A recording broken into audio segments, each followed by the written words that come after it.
بسم الله الرحمن الرحيم. الحمد لله والصلاة والسلام على رسول الله وعلى آله وأصحابه أجمعين، أما بعد. ناظرین کرام، السلام علیکم ورحمۃ اللہ وبرکاتہ۔ شرح الادب المفرد کے عنوان سے اس پروگرام کے ہمراہ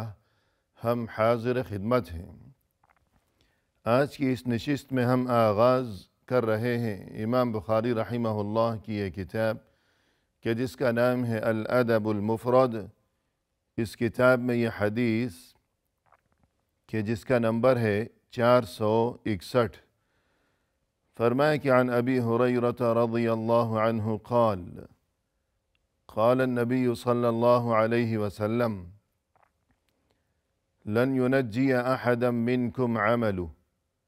قالوا ولا انت يا رسول الله قال ولا انا الا ان يتغمدني الله برحمته فسددوا وقاربوا واغدوا وروحوا وشيء من الدلجة والقصد تبلغوا۔ ابو ہریرہ رضی اللہ عنہ نے فرمایا کہ رسول اللہ صلی اللہ علیہ وسلم نے یہ ارشاد فرمایا ہے، لن ينجي احدا منكم عمله، تم میں سے کسی کو بھی اس کا عمل آخرت میں نجات نہیں دلا سکے گا۔ قالوا ولا انت یا رسول اللہ، لوگوں نے عرض کیا کہ اے اللہ کے رسول، آپ کا بھی یہی معاملہ ہے، یعنی عمل باعث نجات نہیں بن سکے گا۔ قال ولا انا، تب آپ صلی اللہ علیہ وسلم نے فرمایا کہ ہاں، میرا بھی یہی معاملہ ہے، الا ان یتغمدنی اللہ برحمتی، ہاں البتہ یہ کہ اللہ مجھے ڈھانپ لے اپنی رحمت سے۔ فسددوا وقاربوا، تم راہ حق پر مکمل طریقے سے گامزن رہنے کی پوری کوشش کرتے رہا کرو، اور اگر مکمل طریقے سے تم حق پر عمل نہ کر سکو تو کم از کم یہ کہ حق کے قریب ہو جایا کرو۔ وغدوا وروحوا، اللہ کی عبادت کے سلسلے میں کچھ کام، کچھ کوشش صبح کے وقت کیا کرو، اور کچھ کوشش شام کے وقت کیا کرو۔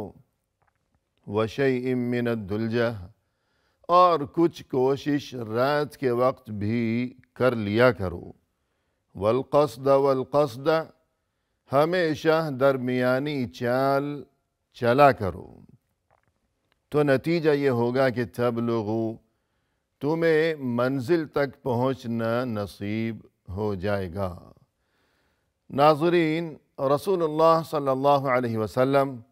کی یہ حدیث مبارک، اس میں سب سے پہلی چیز تو یہ کہ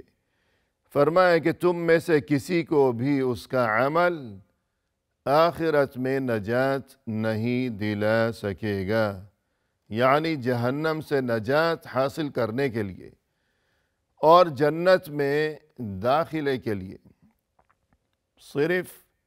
اچھے کام اور عمل صالح یہ چیز کافی نہیں ہے۔ جیسا کہ ایک اور موقع پر آپ صلی اللہ علیہ وسلم نے اسی بارے میں یوں ارشاد فرمایا، لن يدخل احد الجنة بعملی، کوئی شخص محض اپنے عمل کی وجہ سے جنت میں داخل نہیں ہو سکے گا۔ جنت میں داخلے کے بارے میں تذکرہ فرمایا کہ اس مقصد کے لیے محض عمل کافی نہیں ہے، اور یہاں اس حدیث میں جو کہ ہم پڑھ رہے ہیں، اس میں جہنم سے نجات کے بارے میں فرمایا کہ اس مقصد کے لیے محض عمل کافی نہیں ہے۔ الغرض جہنم سے نجات کا معاملہ ہو یا یہ کہ جنت میں داخلے کا معاملہ ہو، بہر صورت ہمیں یہ بات بتائی گئی رسول اللہ صلی اللہ علیہ وسلم کی طرف سے کہ اس اہم ترین مقصد کے لیے محض عمل کافی نہیں ہے، جب تک کہ اللہ کی طرف سے خاص مہربانی اور یہ کہ رحمتوں کے معاملات اور یہ کہ خاص فضل و کرم کے سلسلے جب تک شامل حال نہ ہوں تو اس وقت تک کے لیے انسان کے لیے جہنم سے نجات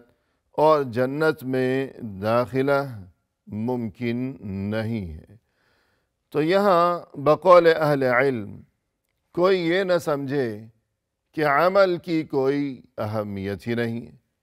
کہ جب فرما دیا کہ عمل کافی نہیں ہے تو پھر اس کا مقصد یہ ہوا کہ ہم کیوں خود کو ہلکان کرتے رہا کریں کہ صبح و شام 5 وقت کی یہ نمازیں اور رمضان میں بھوکا پیاسا رہنا مہینے بھر اور یہ حج اور یہ زکوٰۃ وغیرہ یہ تمام اعمال، جب عمل کافی ہی نہیں ہے جہنم سے نجات کے لیے اور جنت میں داخلے کے لیے، کہ اصل چیز تو یہ ہے کہ اللہ کی طرف سے رحمت شامل حال ہو، تو پھر ہم بیٹھے رہیں، عمل کی پھر ضرورت کیا ہے؟ تو یہ مقصد ہرگز نہیں ہے، کیونکہ بتانا یہ مقصود ہے کہ پہلی بات تو یہ ہو گئی کہ انسان کو اچھے کام کی اور عمل صالح کی توفیق بھی صرف تب ہی نصیب ہو سکے گی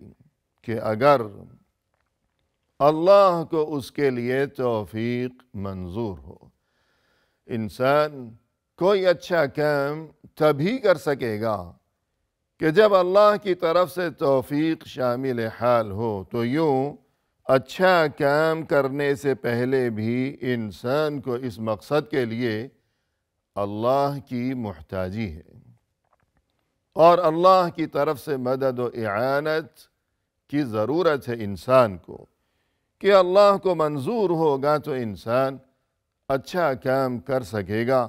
ورنہ تو یہ کہ بدبخت بنا ہی بس بیٹھا رہ جائے گا دونوں جہانوں میں۔ اللہ کی طرف سے توفیق ہوگی تو انسان اچھے کام انجام دے سکے گا۔ پھر دوسری بات یہ کہ اچھا کام کر لیا گیا، اب اچھا کام کرنے کے بعد عمل صالح کے اہتمام و التزام کے بعد اب ایسا نہ ہو کہ انسان اپنے ان اچھے کاموں کی وجہ سے کہیں غرور اور تکبر میں مبتلا نہ ہو جائے، کہ بعض اوقات جس طرح دوسرے بہت سے اسباب کی بنا پر انسان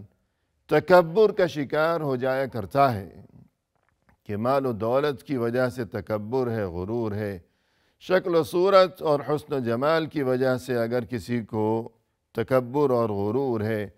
تو یوں بہت سے اسباب ہوا کرتے ہیں۔ تو بعض اوقات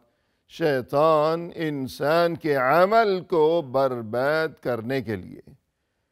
اسے عمل صالح کی وجہ سے، اللہ کی عبادت کی وجہ سے انسان کو شیطان بعض اوقات اسی چیز کو انسان کی بربادی کا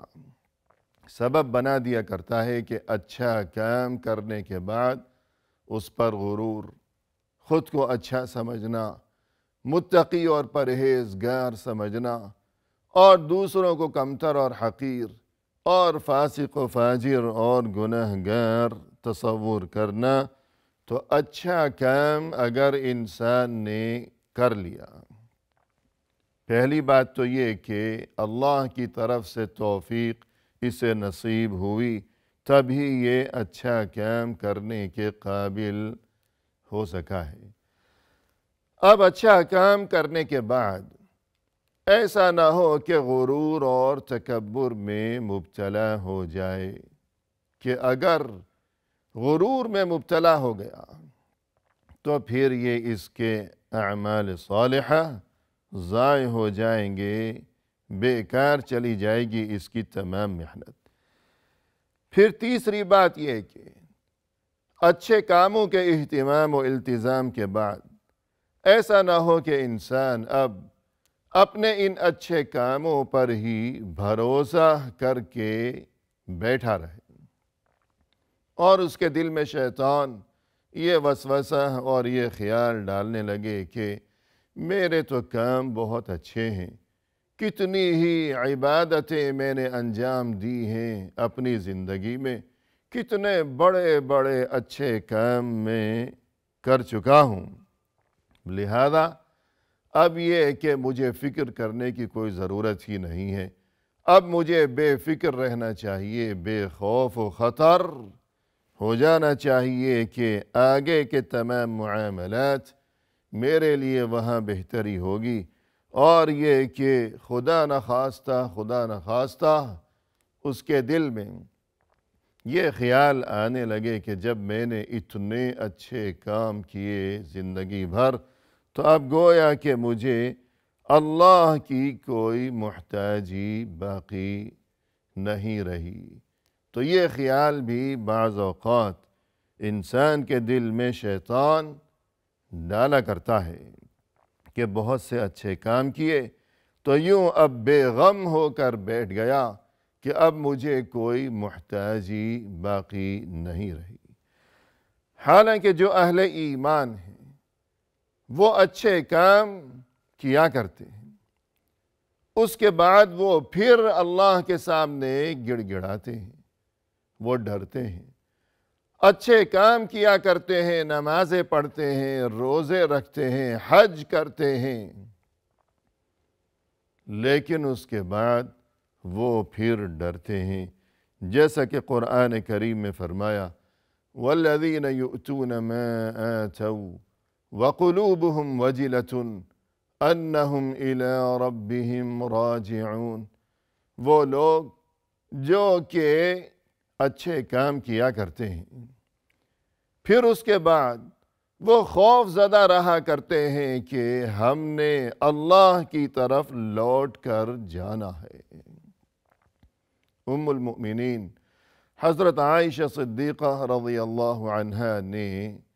رسول اللہ صلی اللہ علیہ وسلم سے اس آیت کے معنی و مفہوم کے بارے میں دریافت کرتے ہوئے یوں سوال کیا کہ اے اللہ کے رسول، یہ جو فرمایا کہ یہ لوگ کام کیا کرتے ہیں پھر ڈرتے رہتے ہیں، کیا یہ وہ لوگ ہیں جو کہ برے کام کیا کرتے ہیں، زنا کرتے ہیں، شراب پیتے ہیں، چوری کرتے ہیں، پھر اس کے بعد اپنے ان برے اعمال کی وجہ سے خوف دامن گیر رہنے لگتا ہے انہیں کہ اللہ کے سامنے اب ہمارا کیا بنے گا؟ جواب میں رسول اللہ صلی اللہ علیہ وسلم نے فرمایا کہ نہیں اے عائشہ، یہ وہ لوگ نہیں ہیں، بلکہ یہاں اللہ سبحانہ و تعالی کی طرف سے ان لوگوں کے بارے میں تذکرہ کیا جا رہا ہے کہ جو اچھے کام انجام دیا کرتے ہیں، کہ جو نماز پڑھتے ہیں، جو روزہ رکھتے ہیں، پھر اس کے بعد وہ ڈرتے رہتے ہیں، وہ اللہ کے سامنے گڑ گڑاتے ہیں، اور وہ ہمیشہ اللہ سے دعا و فریاد میں مشغول رہا کرتے ہیں کہ یا اللہ ہمیں یہ جو تھوڑی بہت یہ جو توفیق نصیب ہو گئی، یہ جو ٹوٹی پھوٹی سی ہم نے تیرے عبادت کی ہے، تو یا اللہ ایسا نہ ہو کہ ہماری یہ محنت ضائع ہو جائے، برباد ہو جائے، یا اللہ تو اپنے خاص فضل و کرم سے ہماری اس ٹوٹی پھوٹی سی عبادت کو شرف قبولیت سے نواز دینا۔ یہ وہ لوگ ہیں جو اچھے کام کیا کرتے ہیں زندگی بھر،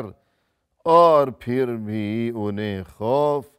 اور یہ فکر دامن گیر رہا کرتی ہے، اور وہ لرزاں و ترساں رہا کرتے ہیں، اللہ سے دعا و فریاد میں مشغول رہا کرتے ہیں۔ اور ناظرین کرام، ہم دیکھتے ہیں کہ قرآن کریم میں دیگر متعدد مواقع پر مثلا ایک جگہ یہ ارشاد ہوا کہ ادخلوا الجنت بما کنتم تعملون، کہ جو اہل ایمان ہیں اور جو جنتی ہیں انہیں قیامت کے دن اللہ کی طرف سے یوں کہا جائے گا کہ آؤ آج تم جنت میں داخل ہو جاؤ اپنے ان اعمال کی وجہ سے کہ جو اچھے کام تم دنیا میں انجام دیا کرتے تھے، یعنی یوں پکارا جائے گا اور یوں صدا بلند کی جائے گی کہ آؤ جنت میں داخل ہو جاؤ۔ کیوں؟ اپنے اچھے اعمال کی وجہ سے۔ جبکہ یہاں رسول اللہ صلی اللہ علیہ وسلم نے یہ فرمایا کہ محض عمل کی وجہ سے یا عمل کی بنا پر کسی کو جنت میں داخلہ یا جہنم سے نجات نصیب ہونے والی نہیں ہے۔ تو ان دونوں باتوں میں کوئی تعارض نہیں ہے، کوئی ٹکراؤ نہیں ہے، کیونکہ حقیقت وہی ہے جیسا کہ ہم نے یہ تذکرہ کیا کہ عمل ضروری ہے، عمل تو بنیادی چیز ہے،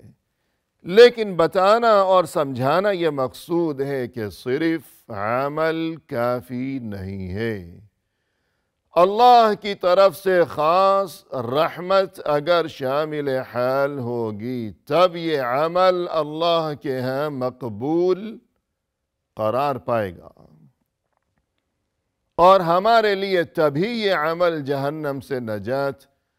اور جنت میں داخلے کا سبب بن سکے گا، ورنہ نہیں۔ یعنی عمل کا اہتمام ضروری ہے، پابندی ضروری ہے، لیکن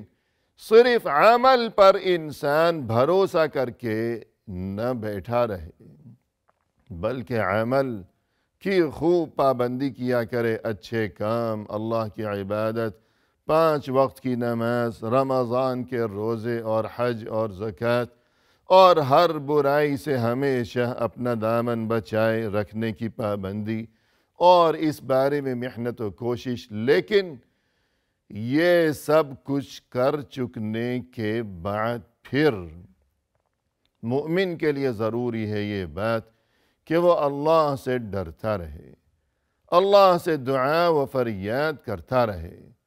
اللہ کے سامنے گڑ گڑاتا رہے کہ یا اللہ جس طرح تو نے مجھے ان اچھے کاموں کی توفیق بخشی،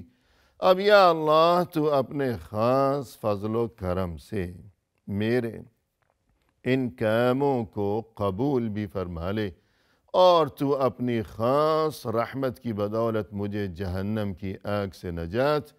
اور اپنی جنت میں داخلہ نصیب فرما دے یا اللہ۔ تو یہ انداز فکر رہنا چاہیے ہمیشہ ہر مومن بندے کا۔ اسی کے ساتھ ناظرین کرام ہمیں اجازت دیجیے اس حدیث کا بقیہ حصہ لیے ہوئے انشاءاللہ آئندہ ملاقات کے موقع پر ہم حاضر خدمت ہوں گے۔